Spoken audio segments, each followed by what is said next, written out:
Seria Timpul ca aliat, capitolul Sensul, când viața nu mai este doar supraviețuire.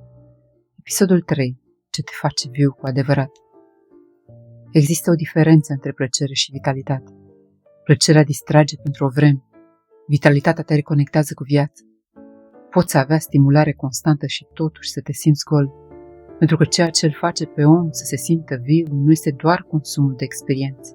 Este contactul real cu sine, cu acea parte din tine care se aprinde natural în anumite momente. Poate într-o conversație profundă, poate în natură, poate când creezi ceva, poate când ajuți, poate când iubești fără mască, poate într-o liniște pe care nu mai simți nevoia să o umpli. Dar problema este că viața modernă îndepărtează omul de propriile semnale interioare. Totul devine rapid, performant, fragmentat și atunci mulți oameni ajung să trăiască mai mult din obligație decât din contact autentic.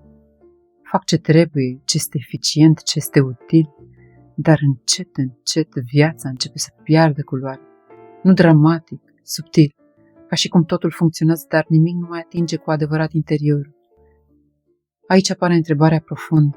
Când te-ai simțit viu ultima dată? Nu ocupat, nu validat, nu distras. Viu. Mulți oameni descoperă atunci ceva important. Momentele care i-au făcut să se simtă vii nu au fost neapărat cele mai spectaculoase, ci cele mai reale. Pentru că vitalitatea nu apare doar din intensitate, apare din coerență. Din momentele în care ceea ce faci, ceea ce simți și ceea ce ești nu mai sunt separate.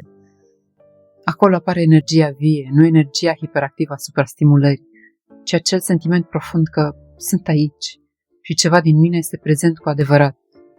Vitalitatea nu înseamnă să fii permanent entuziasmat, înseamnă să nu fii deconectat de tine.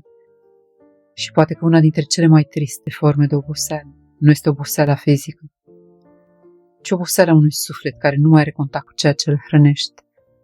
Aici începe reîntoarcerea, nu prin schimbări spectaculoase, ci prin atenție, prin observarea acelor lucruri mici care îți aduc prezențe reale. Corpul se relaxează diferit, respirația se schimbă, mintea se liniștește și pentru câteva clipe nu mai funcționezi, trăiești. Poate că sensul nu este ceva grandios, poate este doar capacitatea de a rămâne conectat la ceea ce te face viu. Iar viața începe să se schimbe în momentul în care încetezi să mai construiești doar ceea ce arată bine și începi să construiești ceea ce te face să simți că existi cu adevărat.